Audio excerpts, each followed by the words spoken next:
Let's go back to the beginning of these European nations and uncover their practices, and you will see just how barbaric they were. No example is better than the violence perpetrated by the barbarians that the Europeans came from, which brought on the Dark Ages. Through this, we see how the early European barbarians were wild, savage-like. They conquered through the process of wars and pure destruction with centuries of rape and pillaging. Because if you know the history of the whole concept of whiteness, if you know the history of the whole concept of the white race, where it came from and for what reason, you know that it was a trick, and it's worked brilliantly. See, prior to the mid to late 1600s in the colonies of what would become the United States, there was no such thing as the white race. Those of us of European descent did not refer to ourselves by that term really ever before then. In fact, in the old countries of Europe, we had spent most of our time killing each other. We didn't love each other. We weren't one big happy family. The side of my family that comes from Scotland, hell, they didn't even worry about fighting people outside of Scotland. Highlanders and Lowlanders just fought the hell out of each other.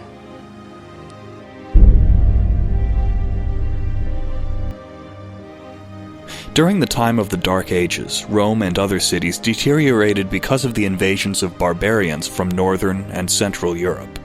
Since there was no longer an imperial authority with the power to protect the citizens of the cities, the urban population declined sharply during this period of history. Another consequence of the lack of a strong central power was the development of the feudal system, especially from AD 900 to 1150. During this feudal age, most parishes had rural populations, and most towns tended to be smaller and less numerous. Castles and walled towns were guarded by the feudal lords' armies and provided security and safety to the peasants and townspeople from the invading barbarians. One of the consequences of the feudal system was the decline in church structures because of feudalistic pressures and control that was put upon them. Feudalism was the medieval model of government predating the birth of the modern nation-state. Feudal society is a military hierarchy in which a ruler or lord offers mounted fighters a fief, medieval beneficium, a unit of land to control in exchange for a military service. The individual who accepted this land became a vassal, and the man who granted the land became known as his liege or his lord. The deal was often sealed by swearing oaths on the Bible or on the relics of saints. You've heard the term landlord. Where do you think it came from? It is traced all the way back to the Roman Empire and to the manorial system. Peasants became bound to the land and depended on their landlords to protect them from savage barbarians. Under feudalism, such relations became widespread. They were landlords everywhere. And what do you see today? Stolen land and landlords everywhere. This was all pushed through Christianity. The knights and the landlords were all European Christians. This is what brought on the Crusades. The Crusades. President Obama decides that during the National Prayer Breakfast, he's going to give the United States a history lesson. He's going to give us all his knowledge of the history of the Crusades, trying to somehow assimilate the Crusades with ISIS and somehow make this about Christians having killed Muslims 700-800 years ago. And I don't know, I guess we're supposed to forgive what ISIS is doing right now because of what happened during the Crusades. You know, the President of the United States has absolutely no idea what to do about ISIS and terrorism. He might as well just stand up during the National Prayer Breakfast and say, look, I don't know what the hell I'm doing, so I'm not going to say another word. That's not what he's doing, Matt. What he is doing is reminding the hypocrites in America that when you attempt to condemn an entire religion of Islam based on the behavior and actions of a small few, well, that same thing could have been done during the Christian Crusades, And just right here in America during Jim Crow and during slavery, there was white Christians who justified slavery from the Bible, and the Bible never justified Okay, hold slavery. on. We're talking about So he was on point. We're talking about almost 1,000 years ago. The human race, except for these radical Islamists, have evolved over the past 1,000 years. This has got nothing to do with what took place during the Crusades. And speaking of history, as you put it, do you remember why the Christians were slaughtering the Muslims? Hold on, because man. they were reacting to the very same thing Man. that is taking place now with ISIS. No, they were fighting for control of Jerusalem. Because Muslims and Christians have always had a claim to Jerusalem, as well as Jews. Matt, it wasn't 1,000 years ago. Right here in America, Yeah, it was. just 20 years ago, 30 years ago, white Christians have lynched and killed black people and said it was all right because the Bible gave white Christians the right to do that. And you know what, Quanell? I'm going to give you that because that actually historically did happen. But slavery was ended based upon what was in the Bible. The very same Bible was used to end slavery. Oh, no. Go back and read Dr. Martin Luther King. That's a damn lie. The hell it is. You use slavery in America, right, Christians, to bargain and justify slavery. It wasn't America and the Bible that ended it. It was those who fought that wicked behavior in America that Go back and read your history. Matt, Go back and read what Dr. Matt, Martin Luther King said. Matt, He quoted the Bible everywhere he went. Slavery didn't end with the Bible because the United States Constitution stated on the 13th Amendment it's But the legal Bible if was you're used convicted of a to crime. end slavery. Slavery is still alive in America if you're convicted of a crime. The president right forgets. here. He likes to take little pieces of history and use it to his He's advantage. reminding you white folk who are hypocrites of your shameful history. Let me tell you something about the president. He's no friggin' historian. The man told the truth whether you like it or not. The first of the Crusades began in 1095, when armies of Christians from Western Europe responded to Pope Urban II's plea to go to war against Muslim forces in the Holy Land. After the First Crusade achieved its goal with the capture of Jerusalem in 1099, the invading Christians set up several Latin Christian states, even as Muslims in the region vowed to wage holy war, jihad, to regain control over the region. Deteriorating relations between the Crusaders and their Christian allies in the Byzantine Empire culminated in the sack of Constantinople in 1204 during the Third Crusade. Near the end of the 13th century, the rising Mamluk dynasty in Egypt provided the first reckoning for the Crusaders, toppling the coastal stronghold of Acre and driving the European invaders out of Palestine and Syria in 1291. Now, don't this sound familiar?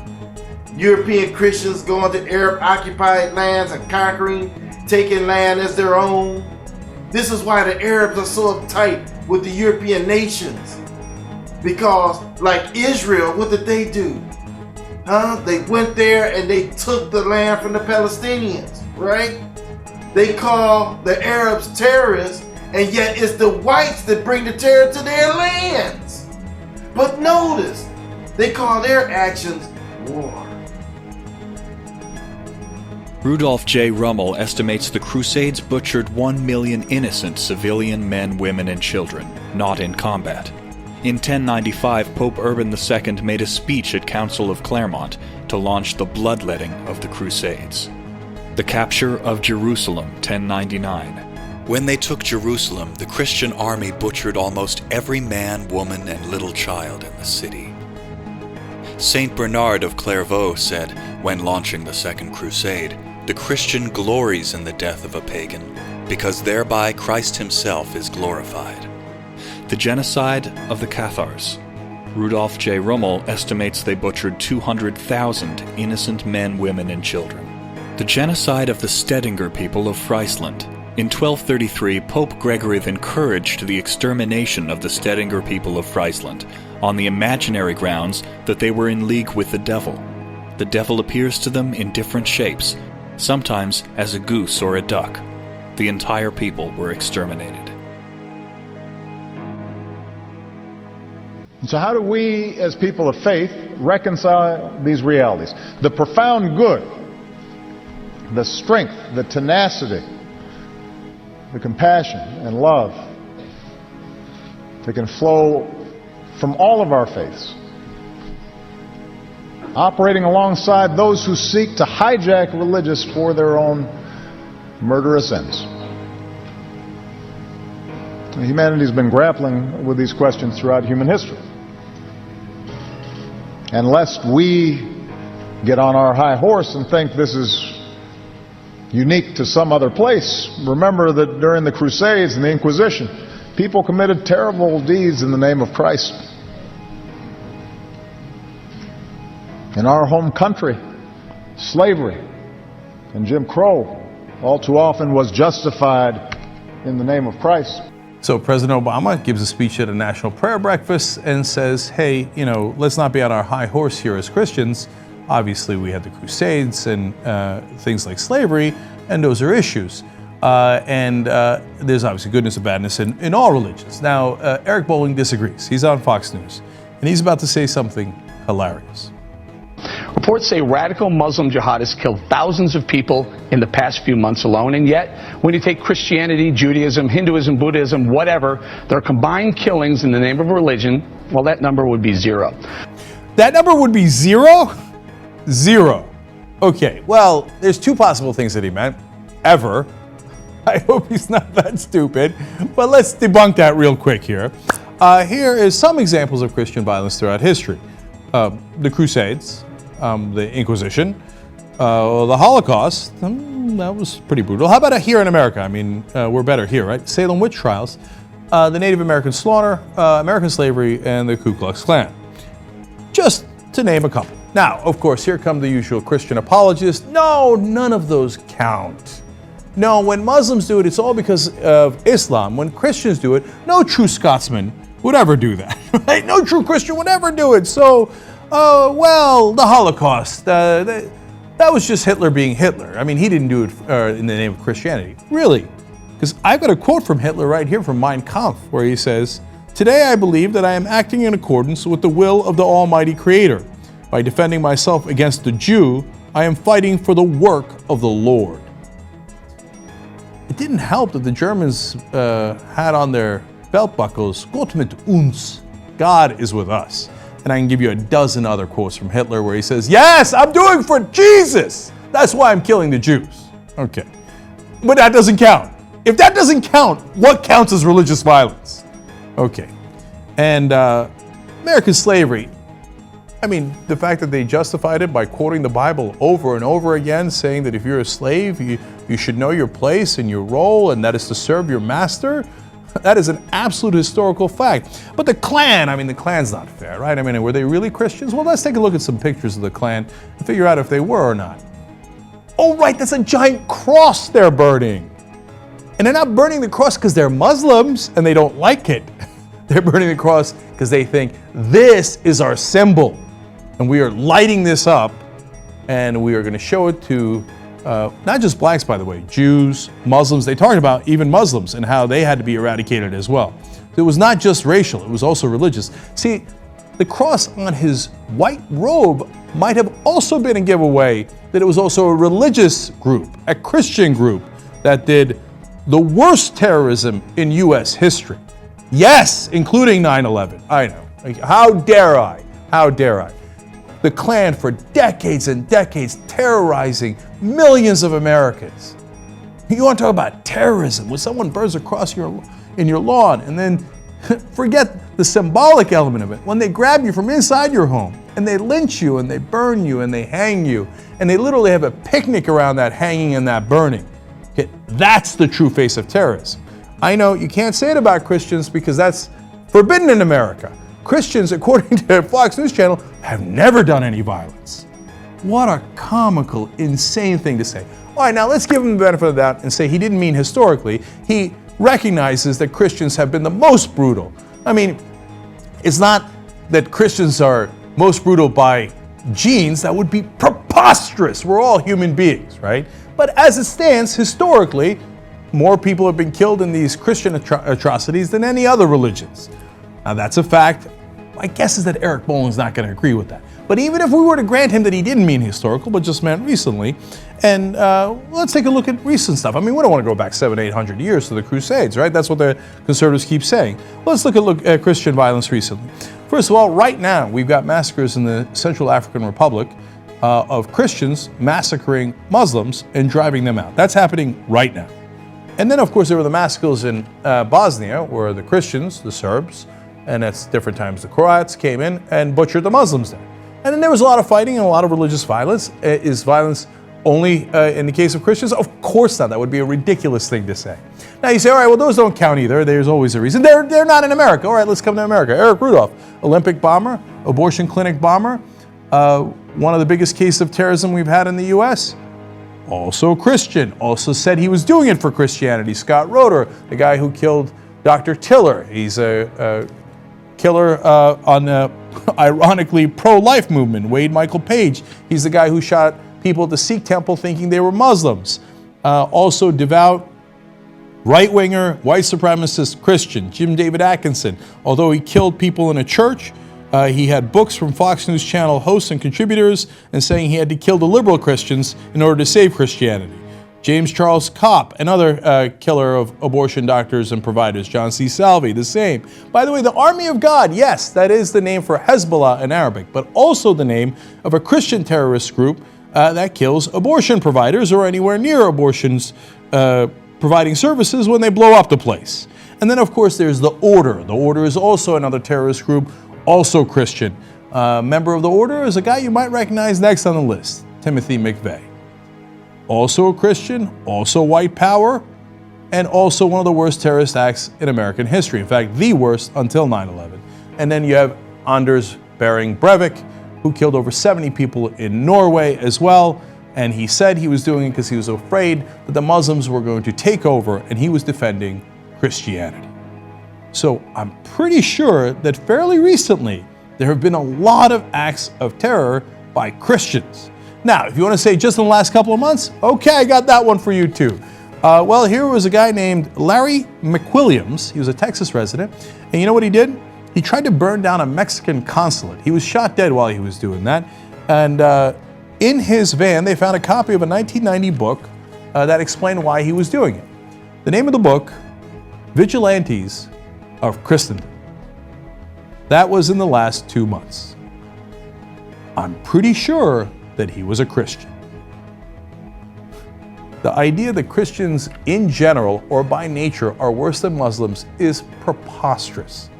But the idea that Muslims are by nature worse than Christians is equally preposterous. All these religions have very violent texts, and they all have adherents that have at different times followed through on that text and committed very violent acts. Anyone who says otherwise doesn't know what the hell they're talking about. The Spanish Inquisition. The Spanish Inquisitions was a Roman Catholic tribunal for discovery and punishment of heresy, which was marked by the severity of questioning and punishment and lack of rights afforded to the accused. The Inquisition was the fight against heretics, with the use of torture by several institutions within the justice system of the Roman Catholic Church. The Spanish Inquisition was horrible.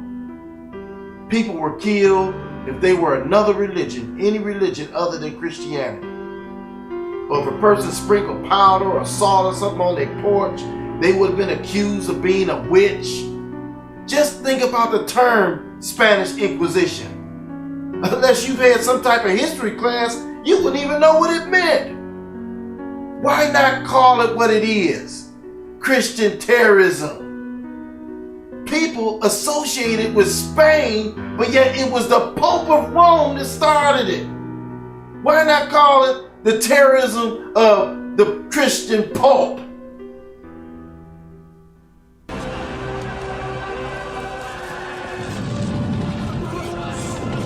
Jesus loves me, this I know, for the Bible tells me so. Little ones to him belong, they are weak, but he is strong.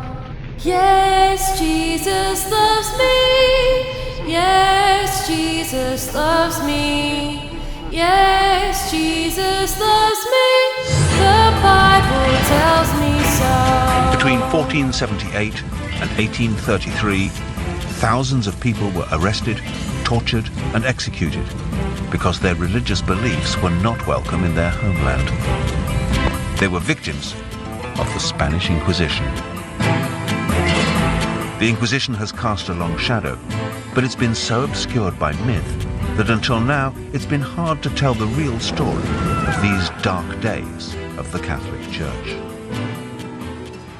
While many people associate the Inquisition with Spain and Portugal, it was actually instituted by Pope Innocent III, 1198-1216 in Rome. A later pope, Pope Gregory IX, established the Inquisition in 1233 to combat the heresy of the Albigenses, a religious sect in France, in 1255. The Inquisition was in full gear throughout Central and Western Europe. By the time of the transatlantic slave trade, these European Christians had killed hundreds of thousands of people in the name of Christianity.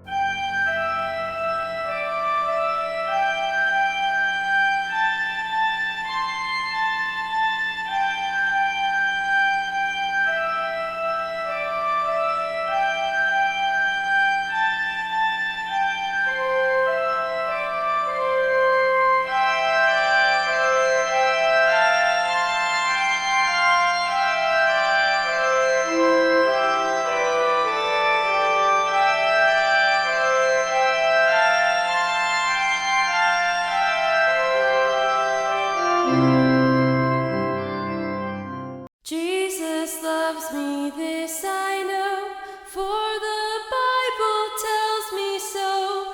Little ones to him belong, they are weak, but he is strong.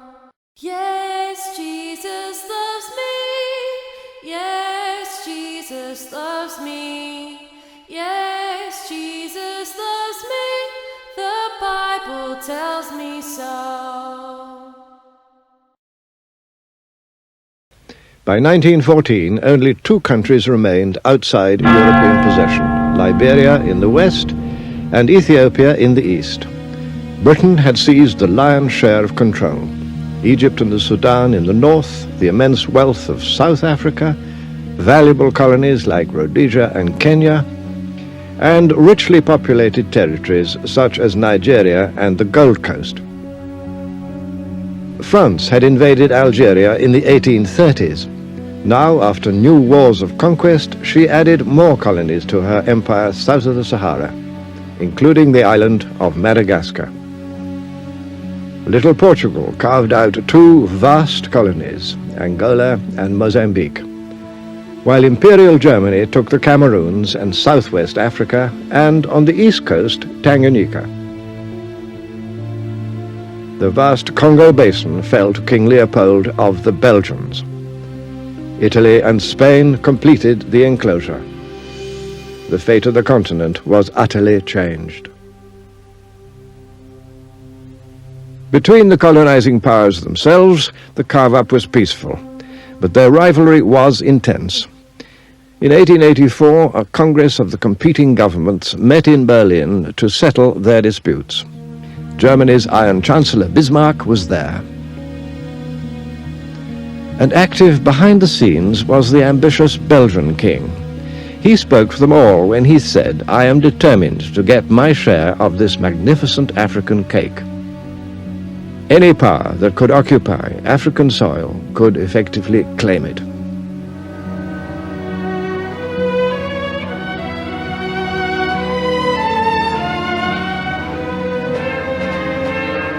Now the task was to stake out frontiers in utterly uncharted land. Said the French Prime Minister, "We have embarked on a gigantic steeplechase into the unknown." The British Prime Minister Lord Salisbury was to say of this period, "We've been engaged in drawing lines on maps where no man's foot has ever trod. We've been giving away mountains and rivers and lakes to each other, only hindered by the small impediment that we never knew exactly where we were."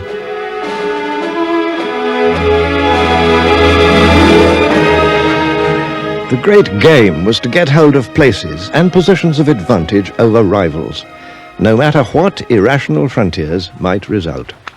One of the most absurd cases was the magnificent Gambia River. Britain had long held Bathurst, Banjul today, and was determined to keep this river route to the interior. But France, invading from the west coast, enclosed all the territory surrounding the Gambia River in her new colony of Senegal. So the French were naturally eager to obtain the Gambia River. They offered Britain, in exchange, the much larger and richer Ivory Coast. But the British Parliament insisted on keeping the Gambia, thus dividing the peoples of the region. And the result was, and is, a country that is 300 miles long, but never more than 30 miles wide.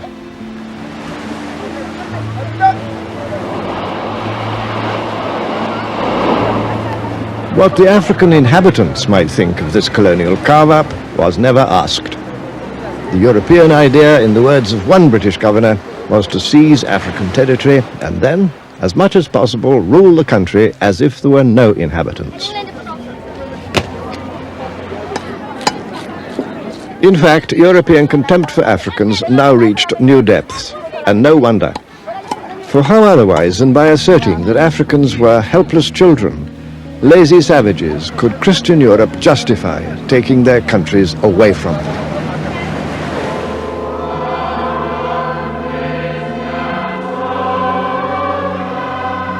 The helpless children, meanwhile, sang their own version of a famous hymn.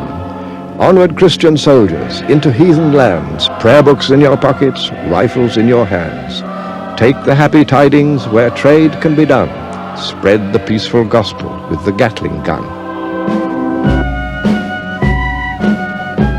The European invasions were widely resisted. Conquest was never easy.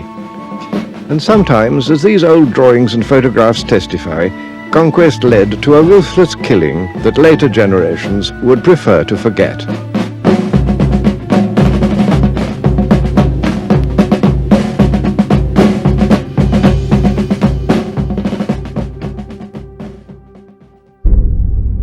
The European Christians have always used religion to subjugate people and steal their land.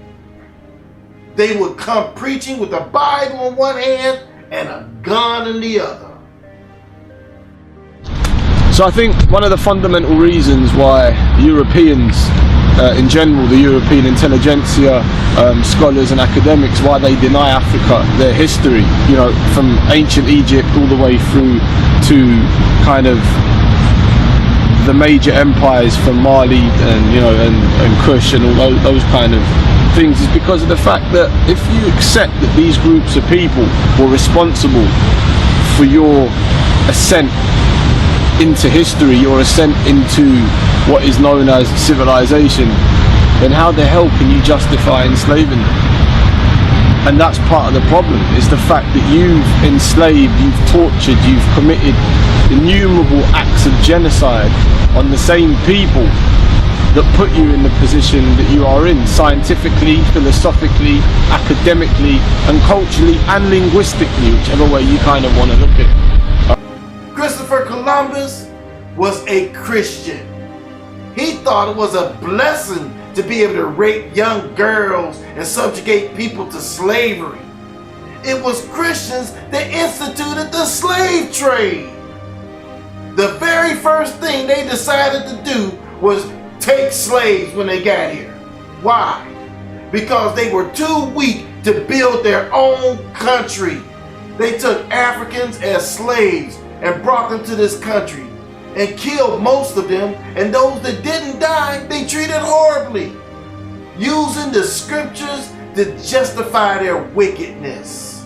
They would quote scriptures like, "Servants, obey in all things your masters." The slave masters were all Christians. Now, I believe in the Messiah of the scriptures, the Son of the Most High God.